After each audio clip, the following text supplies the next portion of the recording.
Welcome to Raising Consciousness with me, Lou Burrows, where raising human consciousness happens. On this show, I'm joined by guests to cover a range of topics and have conversations that will raise human consciousness for current and future generations. Now, let's dive into today's show. Hi everyone, welcome back to Raising Consciousness with me, your host, Lou Burrows. And today on the show, we have a very special guest. Ken Honda is joining us. And I came across Ken's work similar to my last couple of guests, actually, from the platform called Mindvalley, where I've been a member for a couple of years. And I took Ken's Quest program. They're pretty much all about money, EQ, and happy money. And we're going to be diving in that topic today. So before we do that, Ken, I just want to say a massive thank you for being here. And like for those who don't know who you are, especially here in the UK, who is Ken Honda and what's the work that you do? So thank you so much, Luke, for inviting me. I'm on the other side of the planet, but still, with the great communication, we can just have a chat like this. So I have been a writer for the past 20 years. I have been writing on happiness and money and how to monetize your gifts. So my readership is about from age 10 to age 90. I've sold about almost 9 million copies of my books in a country of 130 million. And my podcast has hit 52 million downloads. So almost half the population of the whole country listen to my podcast, So I've been teaching on happiness and money for the past 20 years. And I started teaching globally since 2019 with my book, Happy Money. So I'm so happy to be able to share what I know with you today, Luke. Yeah, I'm really looking forward to it. And so for me, obviously, I kind of got a little bit of an insight into your work, having gone through the program that's obviously on the Mindvalley platform. But for those who are coming across this concept of happy money for the first time, what is happy money and why is it important that people need to know this concept in order to develop their relationship with money? Yes. So happy money makes you smile when you receive it and gives you joy when you spend it. On the other hand, we 95% of us are living in the flow of unhappy money, where when we receive money or checks or got a bank transfer, we get frustrated, irritated. And when we take a look at the bills and also when we have to pay at the cashier or pay for the taxes, we feel frustrated or squeezed. That's unhappy money. So it's just two kinds of money. And the money is energy. So either you feel happy with it or very unhappy with it.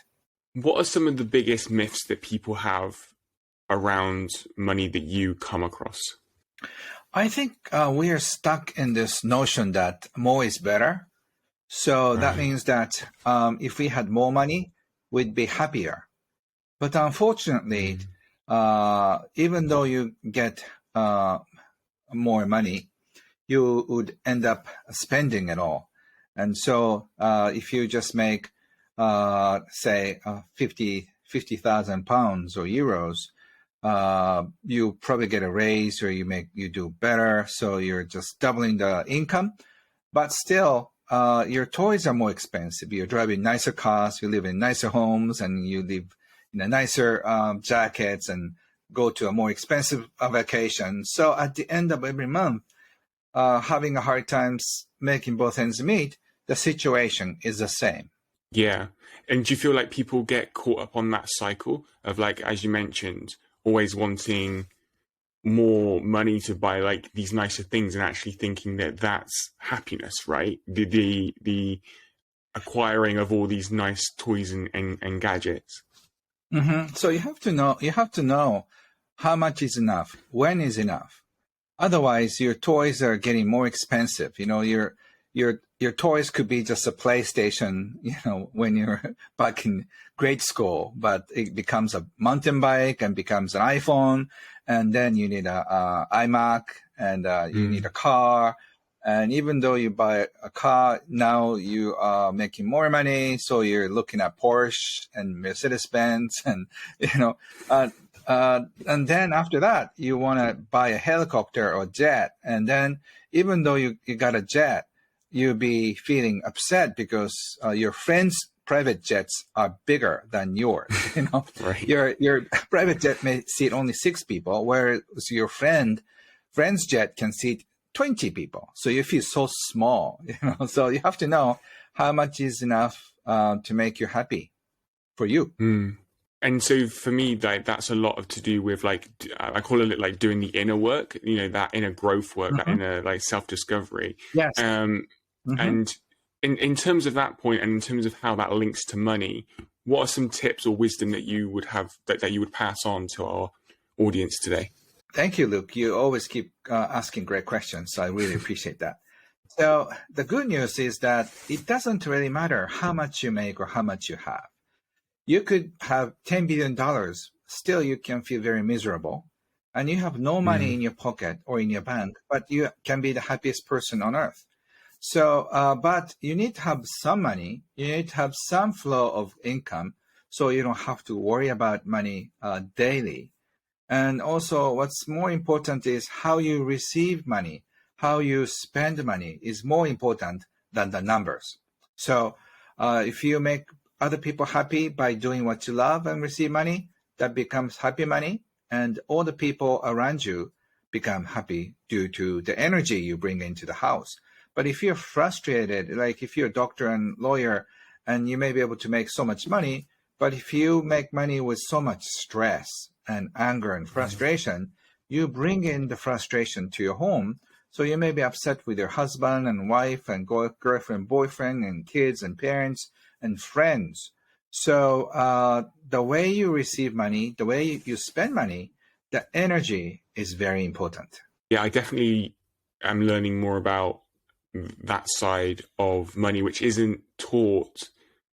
I mean, here in the UK, like money isn't taught anyway, but let alone the understanding that money is energy, right? Which when I came across that, just like a huge breakthrough for me.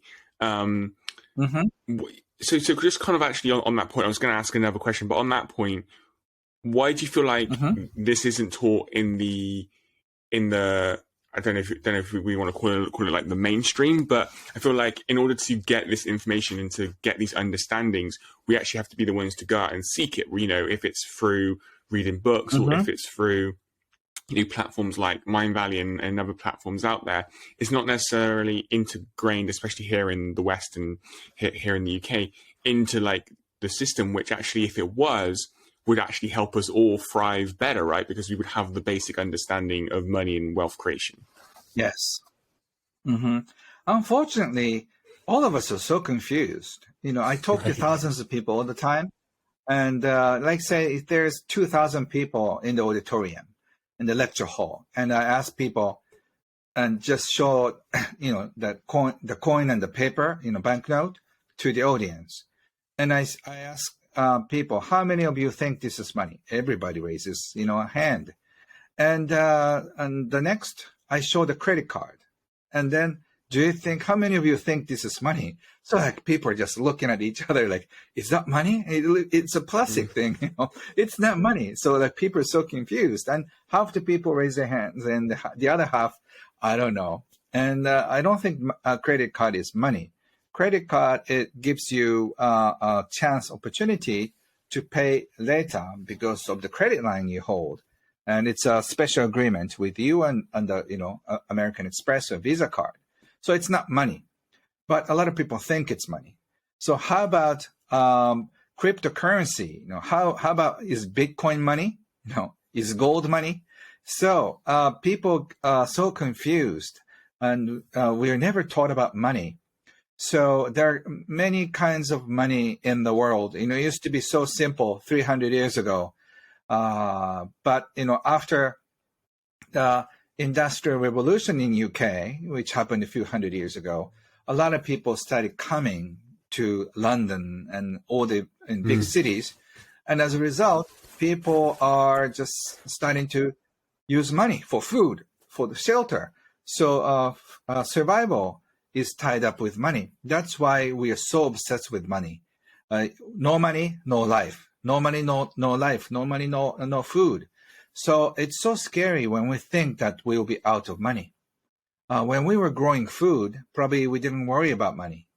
But since Mm, our survival is tied up with money, we are obsessed with this money. And as much as we want money, we hate money because we've been hurt by money so many times since we were a small child. So this love and hate relationship confuses us even more. So people want money, but people don't want money. right. Yeah. And what can, I mean, there was some exercises and stuff that I've kind of been for, obviously part of your question. You probably share them in your book as well. But once people kind of realize this understanding and this one kind of what we're talking about, what are some of the steps that they can take to integrate or like implement this into their life? You know, like if up to this point, up to this Mm-hmm. episode, they've been worrying about money, you know, they think it is for or you know, so here in the UK we have this thing called reported on the news, the cost of living crisis, right? So it's still very negative, Mm-hmm. right? And so this obviously feeds Yes, into yeah. this feeds into the minds of thousands of people who watch the news like every night, etc. What are some things that they can do if they're coming across this episode to start to raise their vibration, raise their consciousness around money to get out of that survival mode, if that makes sense? Mm-hmm. So this financial crisis is great news because with this, you start to be more creative. You know, Right. I've Okay. taught many techniques to a lot of people, and some of them are like single mothers who are struggling financially. So when you're feeling pinched or in a financial crisis, it's like a wake-up call. You know, there's only two things in money problems. One, you're making too little. Two, you're spending too much. And the Mm, financially challenged people are making too little, and at the same time they waste money in a miserable way. You know, I've been to dollar shops at or pound shop maybe, you know, in yeah. UK. There's so many shops that very cheap, you know, and that you can buy for just a couple of pounds, right? And then financially challenged people, they tend to waste so much money on those gadgets that they're not going to even use. So wealthy people don't have this uh, hunger for shopping because they can buy anything anytime. So they don't necessarily buy new small things. But people who are having financial problems, they waste their money out of the stress. So you Mm, have to really face the money issues. It's more internal job, and you have to really understand what's going on in your life, and otherwise you can organize your financial life in a healthy way. that's powerful because for me, I can see like how people may think, oh, you know, it's just £1, but then that accumulates, Mm-hmm. right? Over time, over the month, you know, over months, Right. and Mm-hmm. then they realize actually you spent all this money. How much of it am I using? None of it. Where that could have went to better things, to savings, like whatever it is. And as you're saying, you know, people who are more financially abundant, etc., just don't think in that way. So I think that's a powerful lesson for people. In terms of money, there's a lot of information that Mm-hmm. I've came across around like saving, investing, and then you know you go into like the investing game. Mm-hmm. There's lots of different things to invest in. You mentioned a few beforehand with like Bitcoin and God knows what's out there, right? Like stocks, etc. What's your take Mm-hmm. on like if people should be saving, should be investing, and how they are using their money in those ways, if that makes sense. Yeah. So yeah, look, I love you so much because you're just asking so many good questions for people who need this information. I really appreciate that. So you need money IQ and money EQ. What you're talking about, Luke, is money IQ, financial intelligence. Mm, You need certain knowledge about money. And also at the same time, you need financial EQ, which is money EQ, money EQ, emotional intelligence. You need to have both knowledge about stocks and investing and tax laws and all that. You don't have to go to like a MBA classes or college degrees. My father, who was a successful tax accountant, started teaching me about money since I was 5 or 6. So even 8-year-old boy can understand this money intelligence. And so you need to cover the basics. And at the same time, you have to learn about money emotional intelligence, because even though we save, we just spend all the money on holidays. It's like dieting. We can just go on a strict diet for 2 months, but after 2 months, we eat again and then we gain back. So the same thing goes with money. Even if you save, you just cannot stand this boring lifestyle. So you go spend all the money, in a shopping center, or just go to Spain or Italy or something, an expensive vacation. So you really have to understand how money works, what money does to you, and then you will gradually understand what is money and how you can transform your relationship with money. And unless you understand both money IQ side and EQ side, you'll be confused for the rest of your life. And unfortunately, the bad news is 95% of us are confused and we die. So only a few percentage of people are free financially and also emotionally. So what I've been teaching is emotional intelligence and also financial independence. In order to have that, you have to be in the 5% on this planet. And that requires certain emotional intelligence and certain financial intelligence. And unless you have both, you keep working at a place that you don't even like. And you just chased by the mountain of bills, and then you end your life. And that's not how happy people should live. So if you really want to be happy and abundant, you have to really look at your life and look at your relationship with money. And that is a good start. Interesting. In terms of the IQ side, the intelligence side. Yes. So we live obviously in a information abundant world, right? Like obviously with the power of the internet, so much information out there. Some of that information, I think a lot of people can get confused by. So what are some foundational principles maybe that you share with people when it comes to understanding money from the IQ side? Yeah, so you have to understand that there's certain kinds of money. Earned money, that a lot of us have a job. So we work, we get paid. That's like an earned income. That's usually taxed very high. And there's other income called investment, dividend kind of income. You may get from the stocks or the real estate and all the other things. And the other investment is it can hold values like gold and paintings and classic cars, but they do not generate any income, but they can hold the value. So in 5 years and 10 years, in 10-year time, the value goes up. So the difference is how much you make. So there are many different ways of getting income or money, but a lot of us are working so hard. So in other words, we trade our sweat equity with money. That's why at the end of every month, after paying all the bills, not much will be left. And the more you earn, more you spend. So we've been chased by bills. So even successful doctors and lawyers, they may not have a great asset because they're spending too much. So you have to get your life together, learn about money, and then make more and spend less. And that way you have some money left every month, and you can start investing the money. So in 5 or 10 year or 20-year time, you'll be financially independent for the rest of your life. So you have to learn those things one by one. You cannot achieve financial independence in 2 years. And a lot of people try to do that. That's how they lose everything, by investing in shady businesses and cryptocurrency related scams.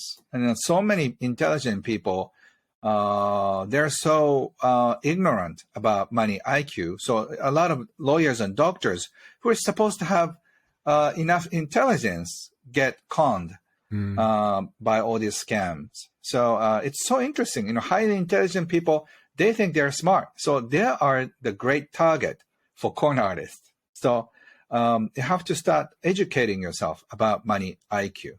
And is that because, like, I don't want to speak in general terms, but from what I can see and sometimes feel, that there's like this impatience, right? Because we're coming from that survival part of our brain, right? That survival instinct. So we just make these rash choices and decisions. Is that correct? Yes. I think of everything long term. This marks 20 years of my career as an author, So I've been writing for 20 years. So every day I write, every day I serve, every day I teach.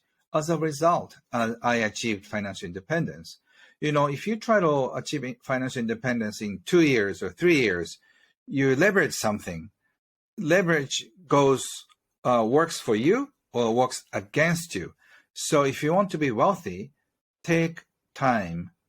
And that way you can have a stable foundation financially. And then on a stable foundation, you can build a fortress. But if you're just making a sandcastle, just one wave will wash out all the assets you have. And that's how a lot of people investing in, say, Tesla stocks or Apple, Google, those IT companies valued like so less compared to 2 years ago. So if you want to be wealthy, you have to start serving other people. As a result, you get a lot of money. And it takes usually a few years or 10 years. So you have to play long term. So please don't get stuck with a notion that you can get rich quick. Usually, that will be the fastest way to lose all the money you saved up. Yeah, definitely. And there's definitely a lot of schemes and kind of just things out there, right, that people get hooked on. So it's definitely that kind of word of just being kind of conscious and mindful of actually what we're getting ourselves involved into. You mentioned a key word there in terms of being in service, right? So serving. If we have people listening right now who don't know how they want to serve, right? So, thinking back to when I had my 9 to 5, I really did not like my 9 to 5. So I was probably in the unhappy money camp because, I was earning a wage and just hating the work that I was doing. And I knew that there was something bigger out there, I guess. And also I wanted to help and like really discover my own unique purpose to serve. But I didn't know what that was. And I have a lot of conversations with people who want to come from that good place of helping and serving people, but they don't know in what way or how they want to do that. What words of wisdom do you have to help people through that process? Yes. I have written a few books on this, actually. One of my national bestseller, I sold a few 100,000 copies, is Do What You Love and Make Sure Money Follows You. A lot of people try to do what they love, but they forget to make sure that money follows right after you. So I have to come up with something that you're very good at. You could be cooking, you could be coaching, you could be speaking, you could be listening, or you could be selling something. So I have to find what you're very, very good at, and people will love it. So people are definitely asking, can you make my landing page? Or can you help me with the IT thing? Or can you just listen to me? Or can you give me just advice? So like for you, Luke, you're a great speaker, and also you're a great listener too. And you're such a philosopher. So a lot of people want to learn from you, want to listen to you. That's a gift. So if you use those gifts, people would appreciate you and then start paying you. Once again, it might take some months or just a year or 2 years. But if you just build your business slowly, there will be enough clientele to support your life. So you have to come up with something that you can be of service. So to do that, you have to learn from other people. And there must be somebody that you really love or respect. So learn from them, observe them, watch them, how they do it. And after just hanging around with them, you want to do exactly what he or she is doing. And in a few years, you'll be doing exactly the same thing with that teacher of yours. And then you'll find yourself that you become a teacher or a professional chef or coach or counselor, whatever you name it, and you'll find it almost like a miracle every day to be able to do what you love. So for you, Luke, think about like 5-10 years ago. Can you imagine you just interview people from all over the world, and by learning, you can inspire people at the same time and then receive, financial reward? How great is that? Yeah, pretty great, right? No, it definitely is. Yeah. So I'm going to play a bit of like devil's advocate here, because I'm sure there's people who are listening to this who are, maybe they are doing what they love, so let's just say they are a musician or a music artist or, whatever they do. But at this current moment, the money hasn't followed them in what they love to do. What would be your, I guess, advice, but also wisdom to share with them? Because I sense that a lot of times people, when they realize this and the money hasn't followed them, they lose maybe hope a bit and they give up and just go and work back a 9 to 5, Right. Because going back to that survival mindset beforehand, because they do have the bills to pay, right? And so, they're in also that space. So yeah, what's your thoughts on that? So, you have to expect to have a lot of failures. When you started riding bikes, you didn't just do it for the first time and then, whoa, amazing. I'm riding on it. You fail so many times, at least like 100 times, right? So with your life work, maybe you fall less, but you have to do it. And then by doing it, you probably know, this is not for me. Oh, this is me, but not quite, So you just really figure out what's great for you. And by fine-tuning your songs, people will just say, wow, amazing, So, and you have to be more than amazing. Otherwise, people will not pay you. So you have to be, in order to be professional, you don't have to be a good chef. You cannot be just a good chef. You have to be a great chef to be able to get paid. So you have to find something that your gift is at the professional level.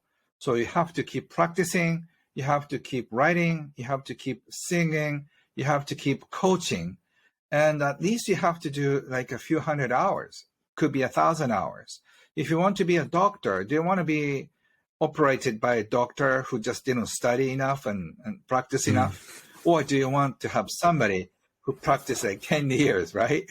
So I think that the cooking and coaching is the same thing. You want to have somebody who is qualified enough to do it, right? And I guess that's where it comes back into the part of the conversation beforehand when we're saying to play for like the long game. So like if you're playing for that long game, then you're going to commit to your craft. And in the short term, you might need to get a part-time job or something to meet ends meet and for like the survival thing we were talking about beforehand. But actually for that long-term success or that long-term kind of wealth, you're moving in that direction because you're practicing your craft. And is it also about like having like the belief and faith and trust that actually, whether it's money or just getting to where you want to be, like that's going to happen because you're putting in the effort and the hours and the energy into your craft and what you do? Yes, and once again, it may take some time. It took me 18 years to start until I started writing English books. So for something, I waited for 5 years. something I waited for 7 years. If there is one gift I have, I'm very good at waiting for the right time. So you cannot build, say, a house in 2 days. Maybe you can build a dog house, with only no blueprint. But in order to build a nice house, you really have to have a blueprint and also have a professional carpenters. If you just try to build something with a bunch of friends over a beer, you can probably build a tiny house for a dog, but your dogs may not like it because there's a water leak, So you have to be so good in order to be paid. So I keep telling you, you have to be very, very good at what you do in order to get paid. And if you want to be wealthy, you have to be super good at what you do. So keep practicing, keep going extra kilometers. So people will say, wow, Luke, you're amazing. You're such a great interviewer, and then people come and listen to more shows. So that's how you grow your audience, I think. I started my seminar with 4 people, in a room of 50. So it's kind of lonely, like there's a big room and there are only 4 people. And now, I talk to thousands of people online and offline, and I cannot believe I started with 4. But I knew it's going to grow, but it didn't grow for the first 2 years. So, but after that, it becomes a snowball. So you have to be patient. And so it's like almost, if you're into gardening, it's like planting your seeds. If you plant your seeds for a vegetable or, some fruits, and you don't just pull try to pull the thing that came out from the soil, right? It takes some time. So even if you stretch it, it doesn't grow fast. You have to give it time. So let it grow in you. So all the seeds are in your heart. And so if you have the, passion, that is heat, and the soil, and that is, your environment, and the light, that is from your friends and customers and future clients. So if you have those 3 things in good condition, your gift will come out. So let it grow to become a beautiful tree. And that once you have your own tree, it's going to bear fruits every year, every season for the rest of your life. So you don't have to worry about money. So don't try to grow, things so fast. It doesn't happen.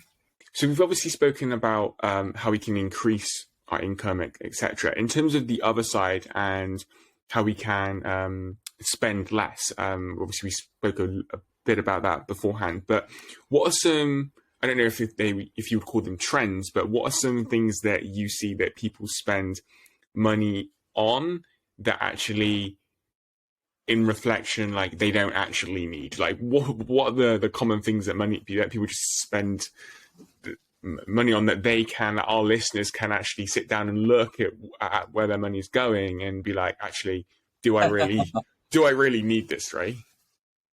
Right. So until you achieve financial independence, that you can play with money more, you have to ask yourself, if I don't buy this, am I going to die tomorrow? Pretty much often case, you don't have to buy another shirt, another shoes, another bags, another car. You're not going to die even if you don't buy these shoes. But a lot of people feel like, I need to get these shoes. I need to get a new watch. I need to get new something.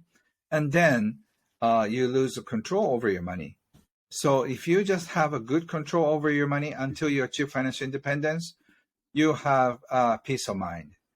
But if you don't have the right control over money, you lose control over your peace of mind. So which one would you want to have?